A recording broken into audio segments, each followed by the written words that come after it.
Hi friends, அஸ்ஸலாமு அலைக்கும். Welcome to our channel food stories. பார்த்தீங்கன்னா டைம் வந்து 8:00 ஆச்சு. இதான் எங்கள் வீட்டோட வெளிய வியூ வந்து இப்படி தான் இருக்குது. இப்போ நம்ம டின்னர் ரெசிபி தான் நம்ம பார்க்க போகிறோம். என்னன்னு பார்த்தீங்கன்னா எக் கறி அண்ட் பத்திரி. அரிசி மாவு சப்பாத்தி, அரிசி மாவு ரோட்டி அப்படி கூட சொல்லுவாங்க. எங்கள் ஊர் சைடு வந்து நாங்கள் பத்திரின்னு தான் சொல்லுவோம். இதுக்கு வந்து 4 எக்கை வந்து நான் வந்து பாயில் பண்ணுறதுக்காக வச்சுருக்கேன். அப்புறம் பார்த்திங்கன்னா வெங்காயம், வெள்ளைப்பூடு, இஞ்சி.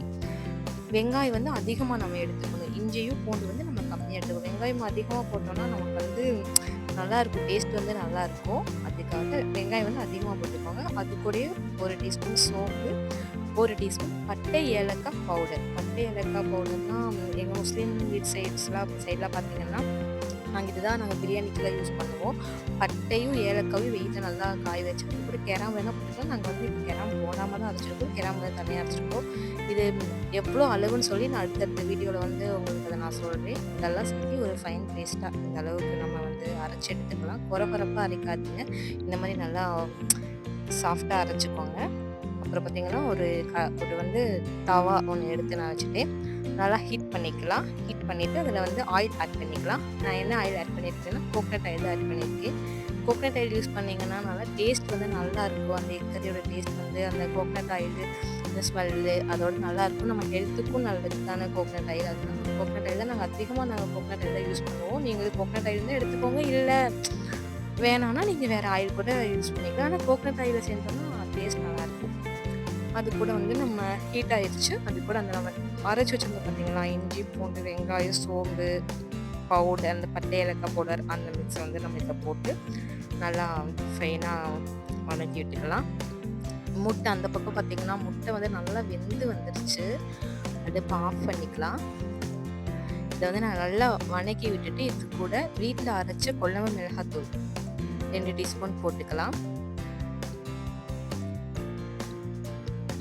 நல்லா வதக்கிக்கலாம். நான்ஸ்டிக்னால இது வந்து அடி பிடிக்காது நம்மளுக்கு. எவ்வளோ ஹை ஃப்ளேமில் வேணால் வச்சுக்கலாம், லோ ஃப்ளேம் வச்சுக்கலாம், அடி பிடிக்காது. எண்ணெயும் அவ்வளோக்கா தேவைப்படாது. இருந்தாலும் நான் அதிகமாக தான் ஆயில் யூஸ் பண்ணியிருக்கேன். இதில் வந்து காஷ்மீரி சில்லி பவுடர் இதை கொஞ்சம் ஆட் பண்ணிக்கலாம். Kashmiri red chilli powder add பண்ணியிருக்கேன். இது வந்து 1 டீஸ்பூன். இது கலருக்காக தான் நாங்கள் ஆட் பண்ணுறோம், வேறு ஒன்றும் இல்லை. இதில் காரம் வந்து அவ்வளோக்கா இருக்காது, சும்மா அந்த கலருக்காக தான் நம்ம ஆட் பண்ணுறோம். இது வந்து நம்ம வீட்டில் அரைச்ச குழம்பு மிளகாத்தூளே நம்ம எல்லாமே போட்டிருக்கிறோம். அதனால வேறு எதுவுமே நான் சேர்க்கலை. வெங்காயம், சின்ன வெங்காயம் வந்து நான் 6 வெங்காயம் வந்து நான் கட் பண்ணி வச்சுருக்கேன். அந்த சின்ன வெங்காயத்தை போட்டுக்கலாம். பல்லாரி வெங்காயம் கூட போட்டுக்கலாம். ஆனால் பல்லாரியோட டேஸ்ட் வந்து சின்ன வெங்காய டேஸ்ட்டோட இருக்காது. சின்ன வெங்காயம் போட்டிங்கன்னா டேஸ்ட் நல்லாயிருக்கும். அதுக்காக தான். அது கூட தக்காளி, ஒரே ஒரு தக்காளி தான் எடுத்துருக்கேன். ஒரு தக்காளி எடுத்து நல்லா கட் பண்ணி ஆட் பண்ணிக்கலாம். இது நம்ம தண்ணி இதில் ஆட் பண்ணியிருக்கேன். அது உங்களுக்கு தெரியல, அது நான் வீடியோ எடுக்கலை, ஸோ அதான் தெரியல. போட்டு நல்லா மிக்ஸ் பண்ணிக்கோங்க. இது நல்லா வணங்கிடும். நம்ம எண்ணெயெல்லாம் நல்லா பிரிஞ்சு தனியாக வந்துடும். மசாலாவோட நல்லா மிக்ஸ் பண்ணிக்கோங்க. இப்போ தேவையான அளவு சால்ட் ஆட் பண்ணிக்கோங்க. நல்லா மிக்ஸ் பண்ணிவிட்டு ஒரு லிட் வச்சு நம்ம வேணால் க்ளோஸ் பண்ணிக்கலாம். இதில் நல்லா வெந்துடும், அந்த தக்காளியெலாம் நல்லா மசிஞ்சு வந்துடும். ஒரு லிட் வச்சு க்ளோஸ் பண்ணிக்கலாம். ஒரு 5 நிமிஷம் கழிச்சு பார்த்தீங்கன்னா நல்லா அந்த தக்காளிலாம் நல்லா மசிஞ்சு நல்லா வந்துருக்கும். பார்த்தீங்களா, நல்லா வந்துருச்சு. நல்ல ஒரு கிரேவி அந்த மாதிரி வந்துருச்சு. இதெல்லாம் தண்ணி ஆட் பண்ணிக்கலாம். நம்ம கிரேவிக்கு எவ்வளோ தண்ணி வேணுமோ, எவ்வளோ தண்ணி வேணுமோ அவ்வளோ தண்ணி ஊற்றிக்கலாம். நம்ம வந்து பத்திரிங்கிறதுனால வந்து அந்த தண்ணி வந்து கம்மியாக ஊற்றி அந்த கிரேவி, அந்த இக்கறி வந்து அந்த கிரேவி ஸ்ட்ரக்சரில் இருந்தால் தான் அது நல்லாயிருக்கும். அதனால் தண்ணி வந்து அளவாகவே நீங்கள் ஆட் பண்ணிக்கோங்க. ஆட் பண்ணி நல்லா மிக்ஸ் பண்ணி விட்டுக்கோங்க. இப்போ நம்ம ஒரு வச்சு மறுபடியும் க்ளோஸ் பண்ணிட்டோன்னா அந்த எண்ணெய், அந்த ஆயிலில் நம்ம ஊற்றின ஆயில் அது எல்லாமே மேலே நல்லா பிரிஞ்சு வந்துடும். நல்லா மிக்ஸ் பண்ணி விட்டுக்கோங்க.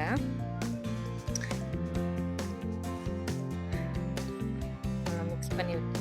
இப்போ நல்லா கொதிக்குது. அடுப்பை வந்து நீங்கள் மறக்காமல் சிம்மில் வச்சுக்கோங்க. சிம்மில் வச்சிங்கன்னா தான் எண்ணெய் வந்து பிரிஞ்சு வரும். இல்லைன்னா எண்ணெய் வந்து பிரிஞ்சு வராது, அடி பிடிச்சிக்கும். சிம்மில் வச்சுக்கோங்க. இப்போ ஓப்பன் பண்ணி பார்த்தாச்சு. உங்களுக்கு தெரியுதுங்களா, ஆயிலெலாம் வந்து நல்லா அப்படியே மேலே தெரியுது. எண்ணெய் பிரிஞ்சு வந்து தெரியுது பார்த்தீங்களா.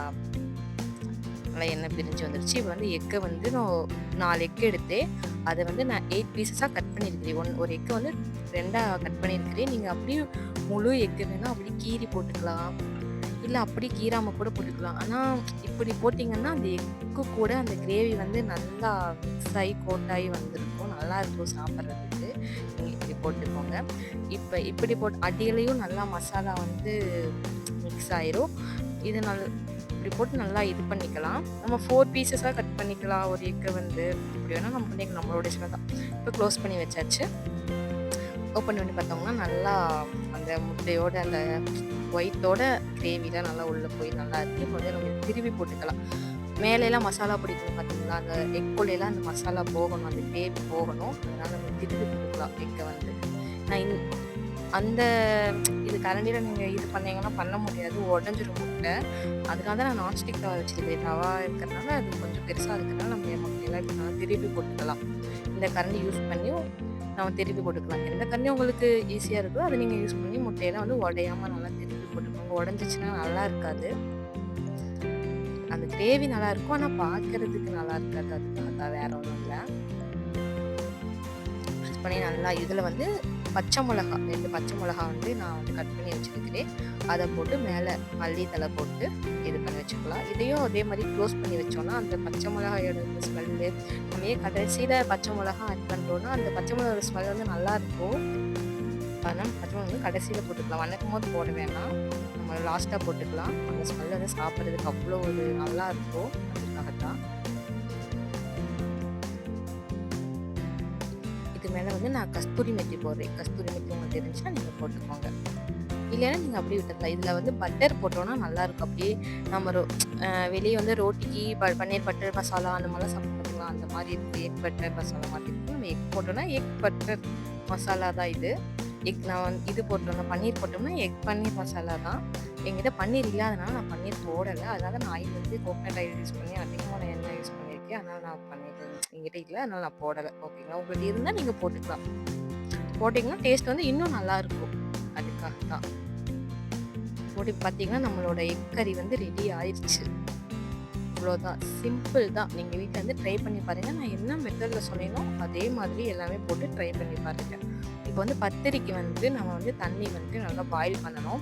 அதுக்கு வந்து எவ்வளோ நம்ம மாவு எடுத்துருக்குறோமோ அதுக்கு தகுந்த மாதிரி நமக்கு தெரியும் பார்த்தீங்களா. மாவு வந்து கொஞ்சமாக எடுத்தோம்னாலும் தண்ணி வந்து எச்சதை, கொஞ்சம் மாவு எடுத்தோம்னாலும் தண்ணி நம்ம ஹாட் வாட்டர் அதில் ஊற்றும் போது பார்த்திங்கன்னா நிறையா பெருசாகிடும், மாவு வந்து நிறையா ஆயிடும். ஏன்னா அது நம்ம அரிசி மாவு எடுக்கிறோம். அரிசி மாவுனால ஹாட் வாட்டர் ஊற்றும் போது அது பொதுன்னு வந்துடும். தண்ணி எடுத்து அதில் உப்பு போட்டுக்கோங்க. தேவையான அளவு அந்த மாவுக்கு தேவையான அளவு உப்பு வந்து தண்ணியிலேயே போட்டுக்கோங்க. இது பார்த்தீங்கன்னா என் பையன் தான். என் பையன் வந்து மாவு பிணைஞ்சிட்ருக்கிறா. குட்டிக்கு என்னன்னு பார்த்தீங்கன்னா என் பையன் சப்பான். என் பையன் தான் மாவு பிணைஞ்சிட்ருக்கா. அவருக்கு வந்து இந்த மாவு இதெல்லாம் பார்த்தா அவருக்கு ரொம்ப இஷ்டம். நம்ம குழந்தைங்களாம் அப்படித்தானே, அவங்க என்னதான் பொம்மையாக இருக்கட்டும், என்னதான் நம்ம வாங்கி போட்டு அதெல்லாம் யூஸ் பண்ணவே பண்ணாது. இங்கே பார்த்தீங்கன்னா தண்ணி வந்து நல்லா ஹீட் ஆயிடுச்சு, நல்லா கொதிச்சு. இப்படி தான் இவ்வளோ கொதிக்கணும், ஹீட் பண்ணக்கூடாது, நம்ம கொதிக்க வைக்கணும்.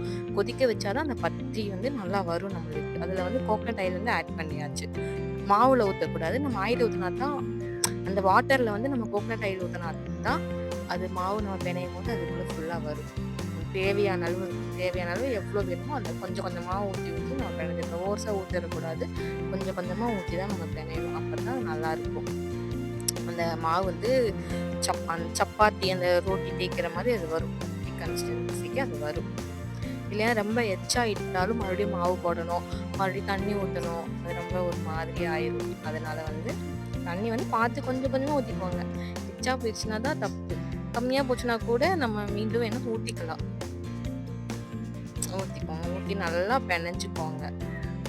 நல்லா கையெல்லாம் போட்டு பிணைய முடியாது. தண்ணி வந்து ரொம்ப ஹீட்டாக இருக்குது பார்த்தீங்களா. ஒரு ஸ்பூனோ ஒரு கரண்டியோ ஏதோ ஒன்று வச்சு நீங்கள் வந்து பிணைஞ்சு வச்சுக்கோங்க. உங்களுக்கு எது கரெக்டாக இருக்கும் அதை வச்சு நீங்கள் வந்து மாவு வந்து நல்லா பிணைஞ்சிக்கோங்க. தண்ணி ஊற்றி தேவையான அளவு தண்ணி ஊற்றி நல்லா பிணைச்சிக்கோங்க. கை போடாதீங்க, அது சுற்றும் தண்ணி ஹீட்டாக இருக்கிறதுனால. நல்லா மிக்ஸ் பண்ணி விட்டுக்கோங்க.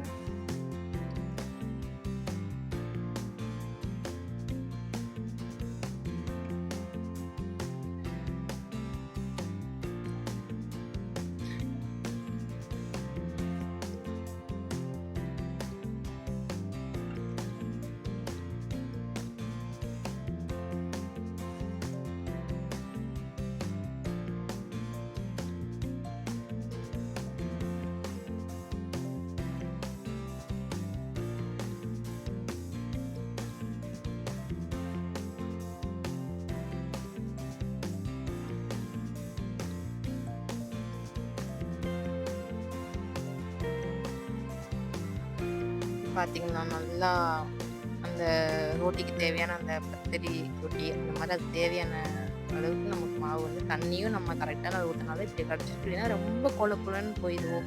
உங்களுக்கு தெரியும் இந்த மாவு அரிசி மாவுனாவே கையில ஒட்டத்தான் செய்யும். அது அந்த அரிசி மாவோட இது அது அப்படித்தான் கையில ஒட்டத்தான் செய்யும். அதெல்லாம் நீங்க ஒண்ணும் அப்படின்னா கையில ஒட்டுது, தண்ணி கம்மியா ஊத்திட்டோமோ, எச்சா ஊத்திட்டோமோ அப்படிலாம் நினைக்க வேணாம். அரிசி மாவு நம்ம யூஸ் பண்றதுனால பத்திரிங்கிறனால நம்மளுக்கு அப்படிதான் கையில ஒட்டத்தான் செய்யும். எனக்கு வந்து இதுல வந்து ஒரு 7 இது கிடைச்சிருக்கு சப்பாத்தி போடுறதுக்கு. நம்ம ஆயில் வேணா இதுக்கு யூஸ் பண்ணிக்கலாம். அந்த ரோட்டி கட்டை இருக்குது பார்த்தீங்களா? அதில வந்து நம்ம ஆயில் யூஸ் பண்ணிக்கலாம். இல்லைன்னா நம்ம அந்த அரிசி மாவே நம்ம யூஸ் பண்ணி நம்ம தேய்ச்சுக்கலாம்.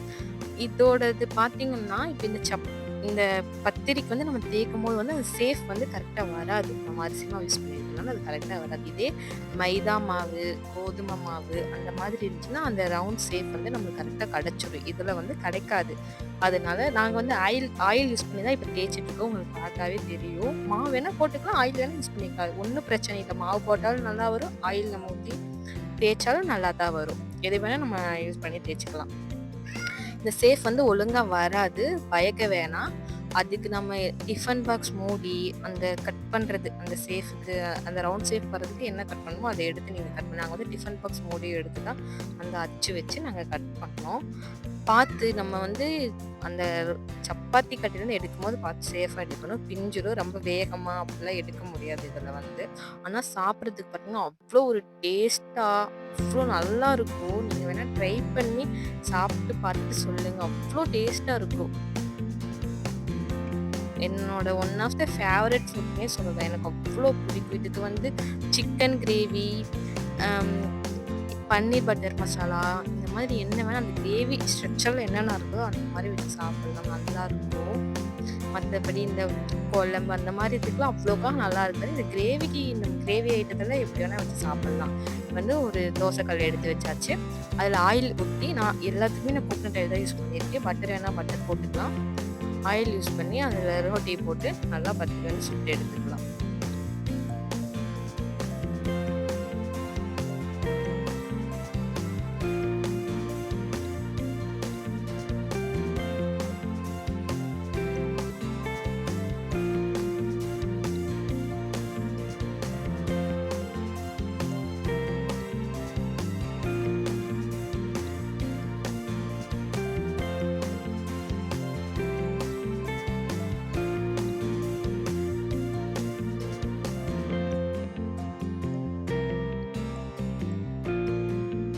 நம்ம வந்து நம்ம வந்து ஹாட் வாட்டர் யூஸ் பண்ணியிருக்கனால அதுலயே ஒரு 3/4 பதத்துக்கு மாவு வந்து வெந்திருக்கும். அது நம்மளோட பத்திரி அண்ட் எக் கறி ரெடி.